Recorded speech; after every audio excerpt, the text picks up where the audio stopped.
Today we're going to talk about 19th century isms.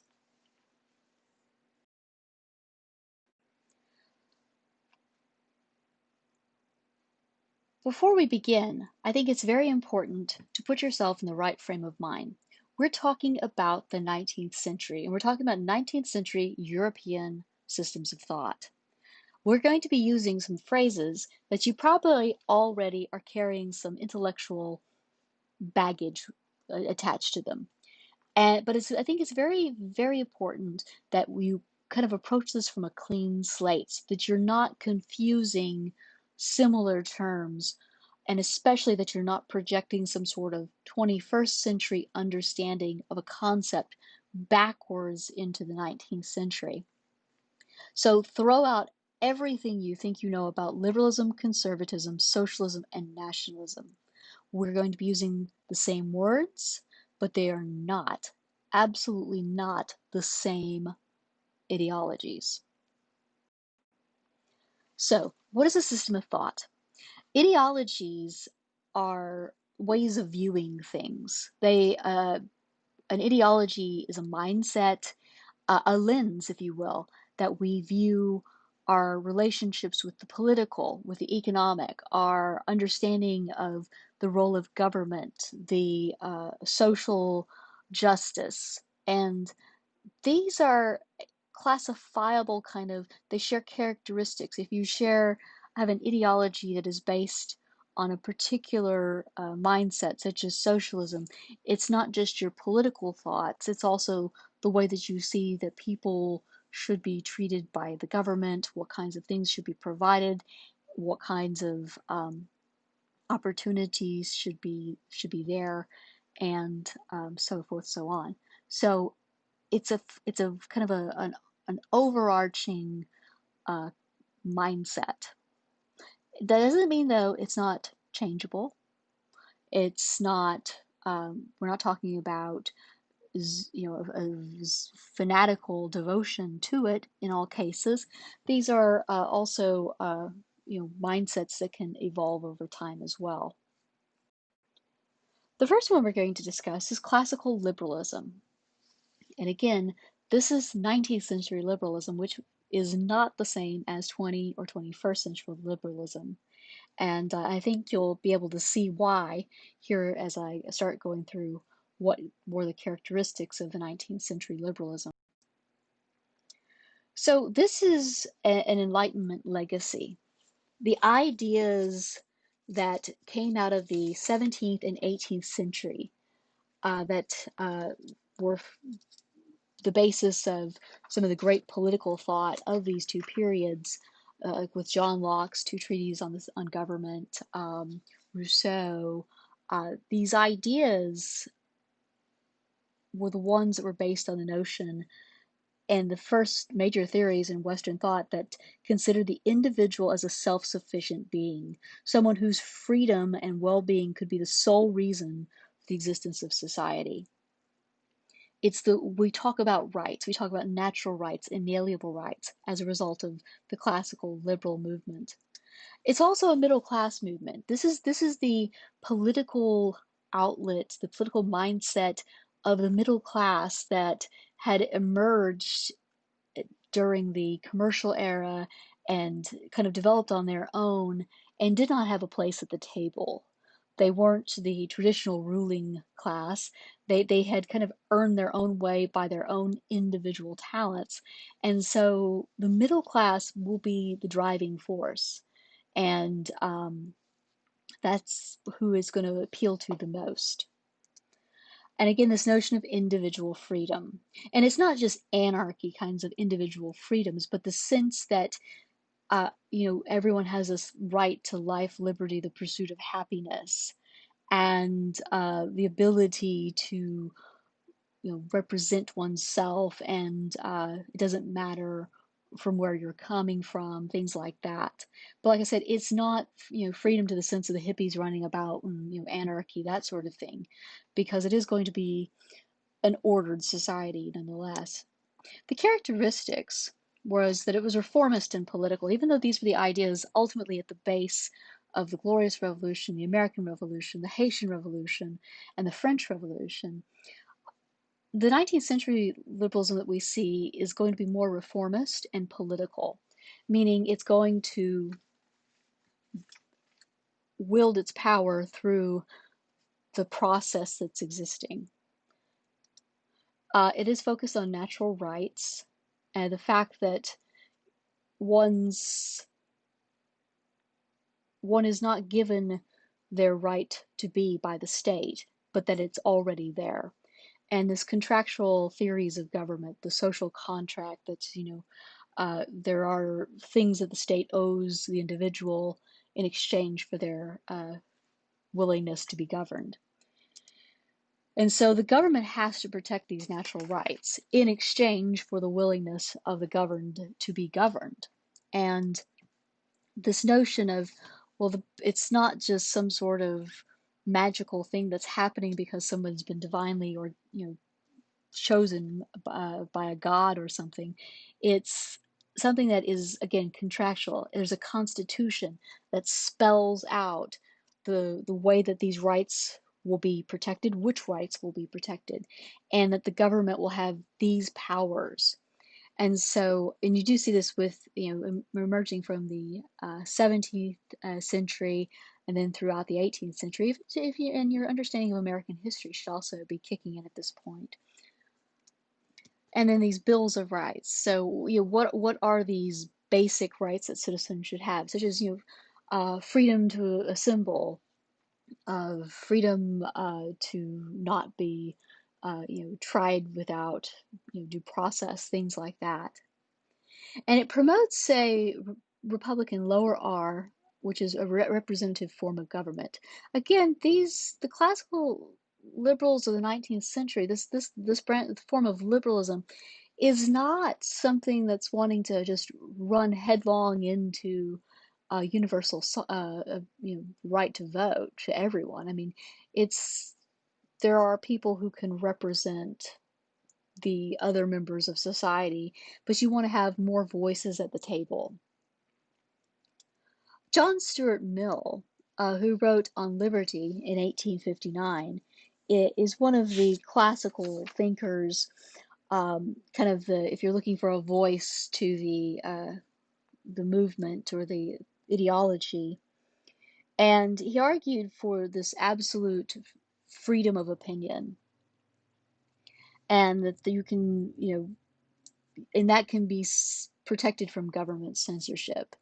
And now he's not arguing to be able to libel someone or slander, but this idea that you can have a differing opinion, and even if it's, in the face of this, he was always concerned with the tyranny of the majority. This notion that sometimes the loudest voices will be shouting all the same thing, but that doesn't mean that someone can't dissent. Mill will also collaborate with his wife and write a treatise on the subjugation of women, which is an early feminist tract in 1867. And the cartoon sketch there is Mill bringing women into the drawing room, and it was one of the cartoons that appeared in I think the Illustrated London. So economic liberalism is another key part of the ideology. And economic liberalism is kind of where we really get to the sense of individual freedom, but through the free market. And this aspect of liberalism was articulated quite clearly by Adam Smith in The Wealth of Nations, 1776. And this is the idea that, again, really shows the middle class origins of liberalism, this notion of economic individualism and laissez-faire capitalism, the sense that the market should be open, free, without impediments, so that it can do what it needs to do, and that when there are problems that arise, there are mechanisms within the market that have not been imposed, but this invisible hand of the market tends to right itself. The government should never interfere with the economy, even if needed for the public good. So stimulus payments, tariffs and things in Adam Smith's perspective should not be applied. Now, this doesn't mean that the adherents to economic liberalism were die-hard, set against any sort of tariff or anything, but in the purest form, they would have argued against it. It's also strongly opposed to mercantilism, the idea that the government can create a closed market wherein goods can only be sold to certain uh, parts of the empire, things like that. And so that's really kind of where economic liberalism emerged out of, was this opposition to mercantilism. Now, there's also, and this is in line with the kind of the economy during the industrial era. There is this kind of dismal science to economics as well that doesn't really cast a very hopeful picture for the working classes. And the two leading voices in it are David Ricardo and Thomas Malthus. And their contribution is to this kind of list of what are these natural economic forces.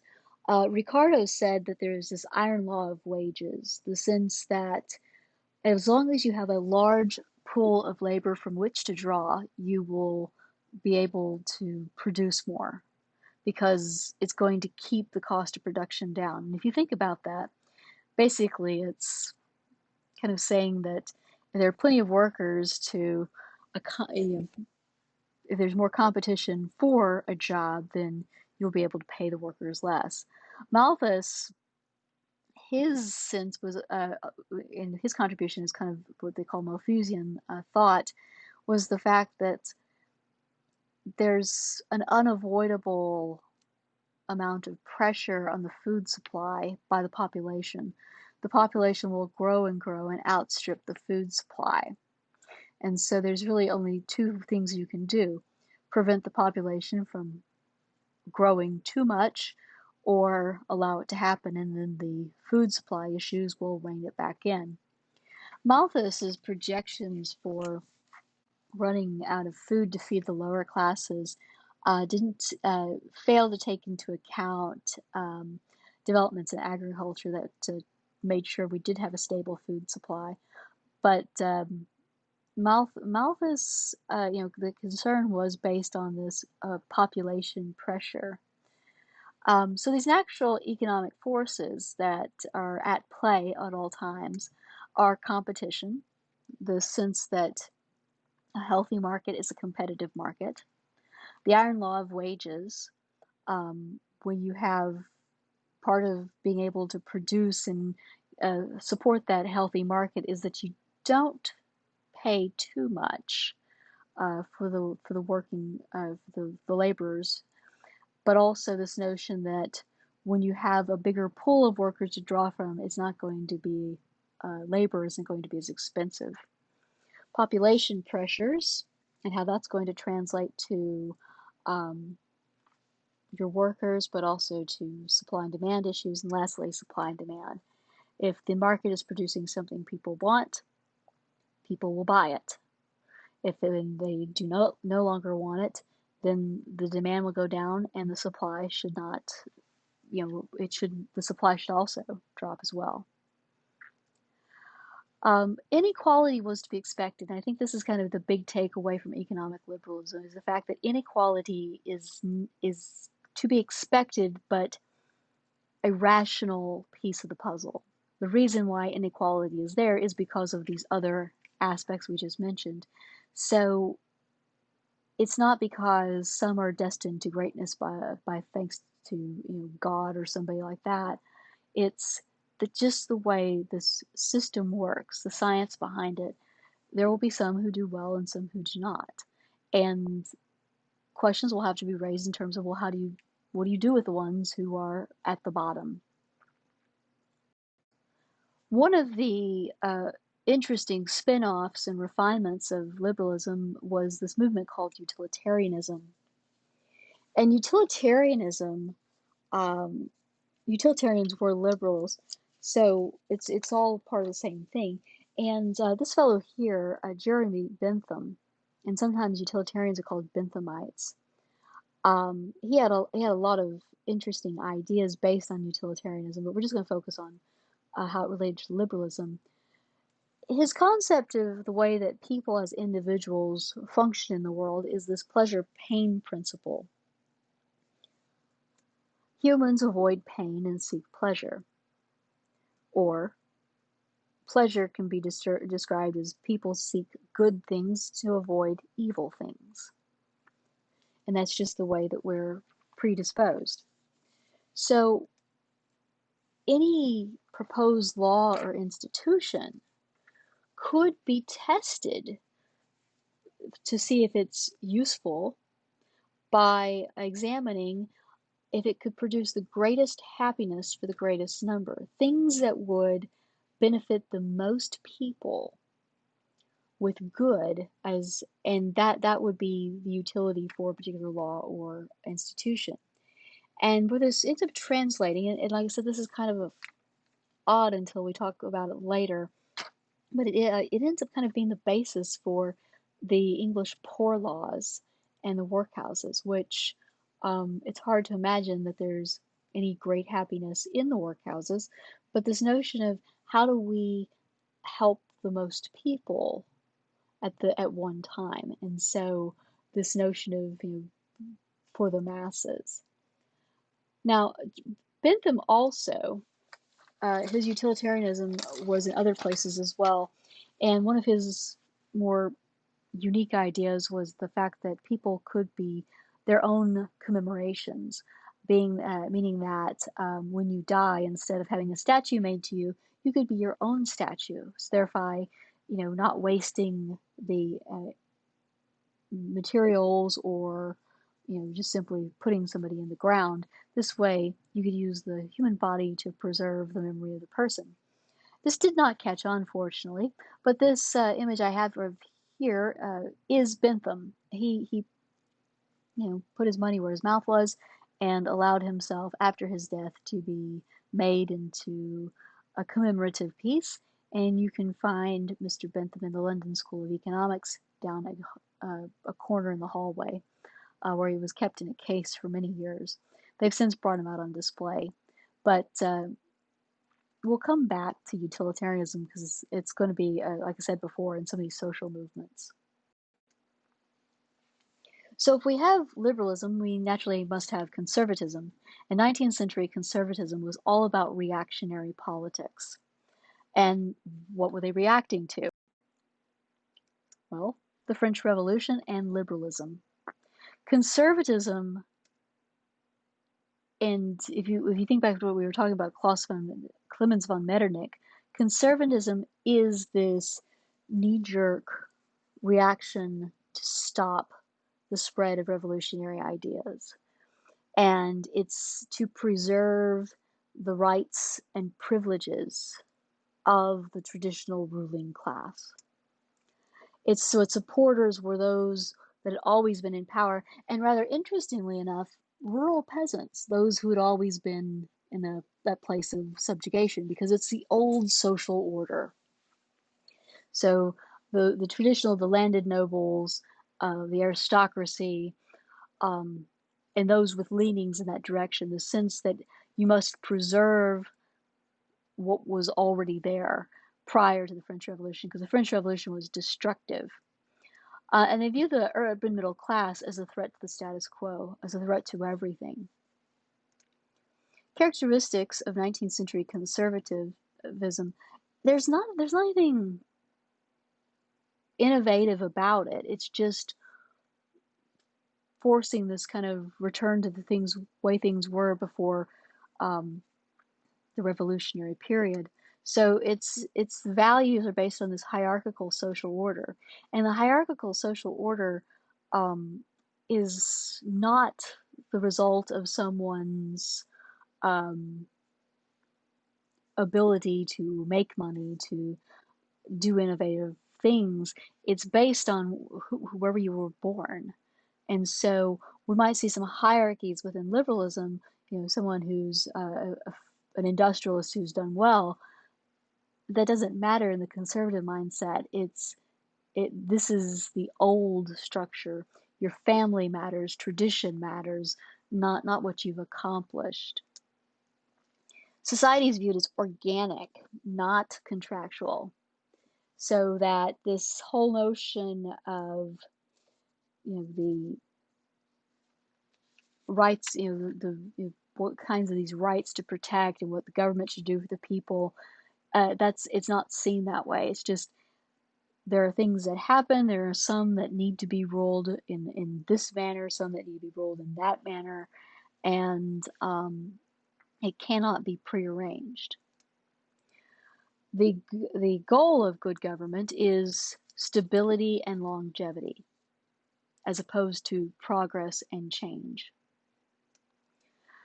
The legitimate sources of political authority come from God and history. So again, going back to that traditional social order. Conservatives rejected natural rights, the social contract, and individualism.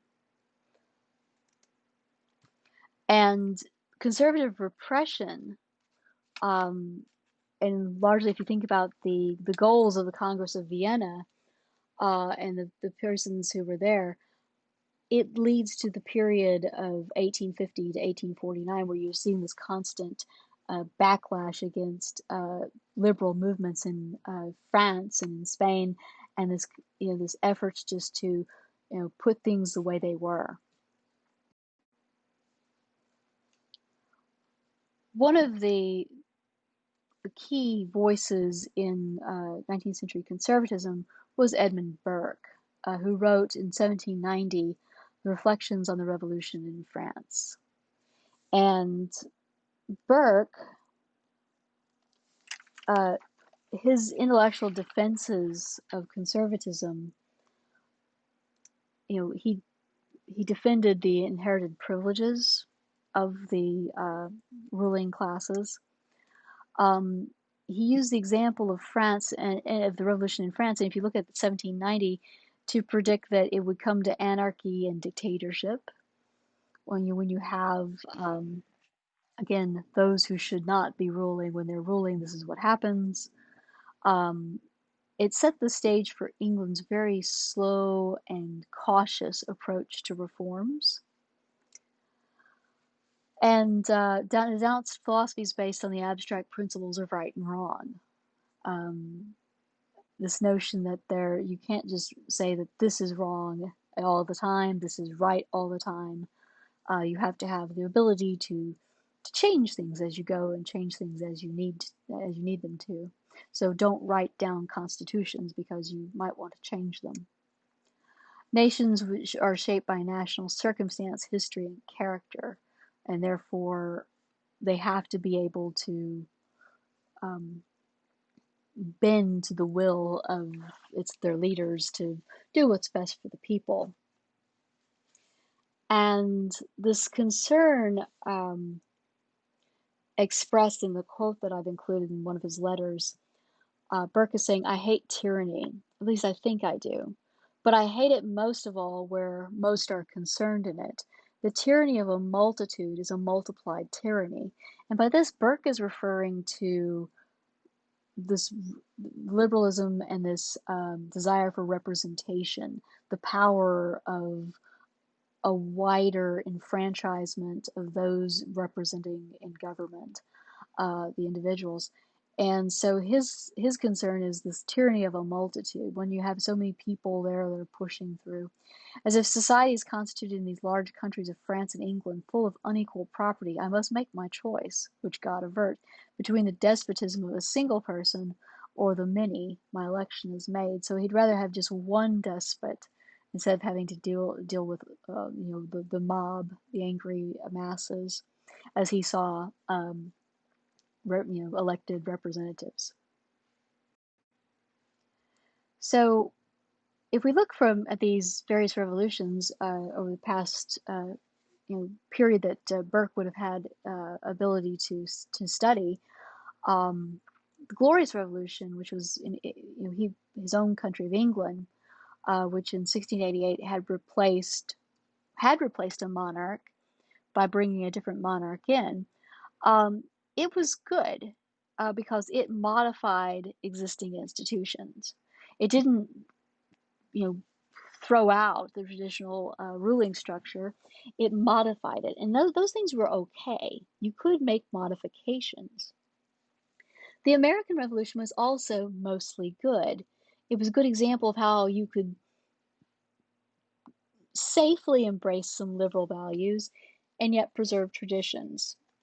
While the Americans didn't excuse themselves from the monarchy, if you looked at the social order after the American Revolution, it wasn't that much of a shakeup. They just decided they were going to be an independent nation as opposed to one attached to the British government. Now, naturally, Burke didn't want to see any other colonies do that, but it wasn't as though they'd gone wild. The French Revolution was merely bad. It destroyed the existing institution and replaced tradition with new ideas. They went against the French Revolution, destroyed the monarchy. That was the goal. Also, the church itself, lost its power, and new ideas were supplanting the older traditions. They renamed the months, they introduced the metric system, things like that.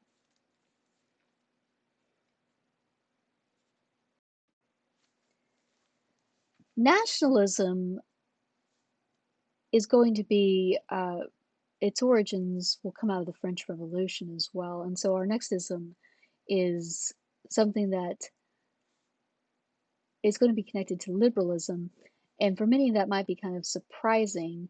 But we're going to talk about early 19th century nationalism, and then later on we'll come back around to it and talk about late 19th century nationalism, which gets a little bit different. The other ism that bears discussion is Romanticism. Romanticism was an art and intellectual movement, and Romanticism was a reaction against the Enlightenment, which, and it was against the reactionary was bent of Romanticism was against the reasoning, the classicism, rationalism, the cold deism of the Enlightenment. And it's going to dominate kind of this other uh, side of art and literature and philosophy for the first half of the 19th century, with this appeal to emotion that Romantic thinkers believed that the Enlightenment had sought to eradicate. And so it's going to be across multiple classes, but primarily concerned to artists, philosophers, poets, and the sense of challenging the rules, um, dwelling on beauty, nature, nostalgia, not being so critical of history, but as to enjoy it. And it's also going to be closely allied with nationalism. The sense of the ideal over material. So this notion that things are progressing positively, and the sense that you know we should be looking back at the spiritual. Seeing the Enlightenment as having tried to overly rationalize human behavior. Um, the Romantics sought to reinvest in the uh, more the ephemeral notions. Notable romantics in terms of art: Caspar David Friedrich, Eugene Delacroix, Victor Hugo in his masterpiece Les Miserables, poets: Robert Burns, William Blake, John Keats, Lord Byron, um, and in philosophy, Hegel. This is one of Friedrich's paintings. And again, you can see kind of it's an allegory of stages of life. Um, and these paintings are, the art movement was based in emotion. And so that, and much of it's always everyone's favorite 19th century art period for good reasons in terms of, artistically, it has some really amazing pieces that emerge from the movement. And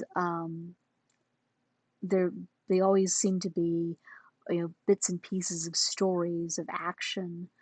The other one is Eugene Delacroix's Liberty Leading the People, which is evocative of the revolution, and it's also it's a scene that is connected to the reality, but also with the symbolism as well, because liberty, the French Marianne, the embodiment of the French nation, this woman, this bare-breasted woman, storming the barricades with the French flag in her hand.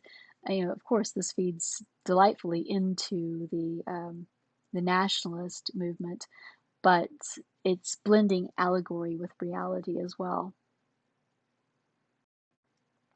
The final ism that we will discuss briefly is socialism, the working class movement that in the 19th century arose as part of the natural response to the Industrial Revolution. The working class and socialism is seen as this threat to the bourgeoisie, this working class threat to the bourgeoisie. And as you remember from our previous discussion, bourgeoisie and middle class are the same thing. And in this case, keeping with socialist rhetoric, we oftentimes use the phrase the bourgeoisie for the middle class and then the proletariat for the working class. It was aimed at addressing the inequality of the Industrial Revolution. And if we go back to, thinking back to your liberal economics, this notion that just accepted inequality is going to happen, socialism challenges that it doesn't have to happen. And it's focused on social justice and the distribution of wealth. Socialists supported production, but criticized management. And part of this was the discovery of this notion of the value of labor and the surplus value, so that the idea that socialists, they had the working class was working more than they and not getting equal compensation, so they were producing more than what they were being rewarded. And so in sense that if you could equalize the distribution of the wealth, that could address the fact that some people work harder and don't receive adequate compensation. It's also based on the sense of the community over the individual. So utopian socialists were these earliest socialist groups, and these were kind of the early communal advocates. They believed that people should, if by living in a harmonious collective, it was possible to take the management out, and so that the workers could be able to live from their own means and then share that. And we see this with these early movements of Henri Saint-Simon and Charles Fourier. Another group that comes out of the early socialist movement were the anarchists. And anarchists were particularly, from the perspective of the middle class liberal and conservative alike, the anarchists were particularly an unsettling group because they were against industrialism and government. And they were not in favor of working within the system, but far more interested in destroying capitalism and the state through terrorism, and they rejected private property. Both of these groups remained small. Utopian socialists, it was just simply too impractical, and the anarchists, nobody likes an anarchist, more or less. But The more successful um, socialist ideas were structured into scientific socialism or Marxism by Karl Marx and Friedrich Engels. These two thinkers, they developed, working together, the Communist Manifesto in 1847 and Das Kapital in 1867. And Marx, who was the kind of the brains behind the whole business, Engels funded Marx and was his brother, I believe his brother-in-law.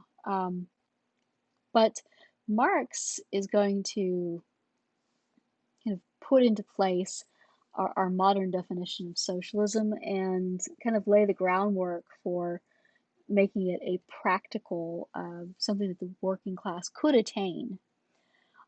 It was based on the following propositions. Since that you interpreted history through economics. History was a class struggle. The whole understanding of history comes down to a struggle between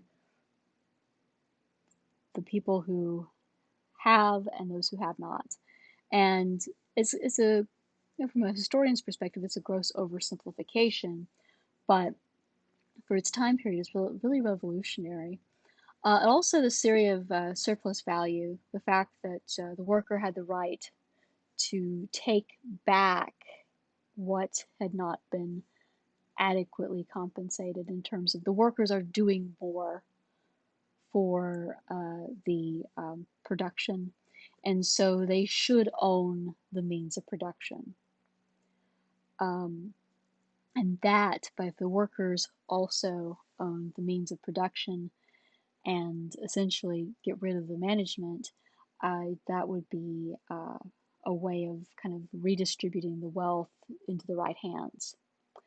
Marx also posited that socialism was inevitable, that eventually, simply because of numbers, the fact that you have a larger working class, uh, it would come down to a dictatorship of the proletariat. And it was Marx using dictatorship in what he saw as very positive means, that the working class would be able to overthrow the bourgeoisie and create a workers' collective.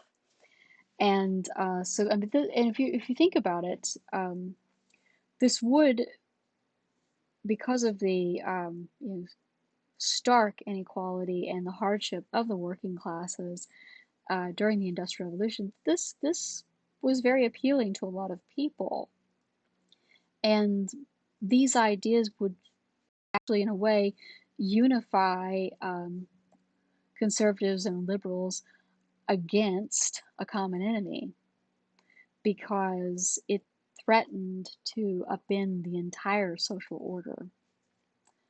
And so much of the willingness to make changes and compromise to serve the needs of the working classes were made in with the specter of socialism always kind of in the back, this threat of a radicalized working class always kind of at the back of their minds. So both conservatives and liberals feared socialism, because both conservatives and liberals valued private property. I mean, if you think about it, conservatives, that's the old ruling elite, liberals, that's the middle class. Both groups still value private property. Now, granted, liberalism had, challenged this notion of privilege, but within reason. The sense of individualism, every man for himself, keeps, is based on the fact that there being these checks within the system, and that inequality was just there.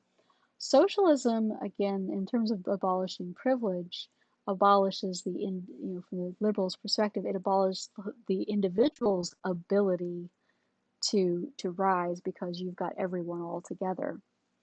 And so it'll be interesting, and again, this is just kind of a glossing over some of these big ideas, but to see kind of how this plays out, because uh, the idea of socialism was frightening for both sides here, to the point that liberals and conservatives would ally together when needed if faced with a socialist alternative. So that concludes our discussion of just kind of these basic systems of thoughts. Now, what I want you to do, because we've covered a lot of information, and this lecture has been a lot longer than I normally like the lectures to be, but it's time now to go back into your notes, and I want you to create a reference chart for each of the ideologies and make sure that you can fill it out in terms of including this information for each of the ideologies that we discussed. So in your chart, create a space for the social class or groups that supported the ideology and then for each ideology, I want you to identify at least 3 terms, think of them as buzzwords associated with it. Identify a complementary or allied ideology. Which ones got along together? For example, romanticism, romanticism, we know it goes with nationalism, but it also is complementary to conservatism. Identify any opposing ideologies. And in looking at the case of romanticism, the opposing ideology would be the Enlightenment, right? And then proponents. Who were those individuals that we connected as kind of the intellectual motivators of the ideologies? And if there were any documents that are particular to the ideology. So create your charts and go back into your notes and see if you can complete the chart. It's also a good way of kind of checking to see if your notes are adequate to get the information that you're going to need.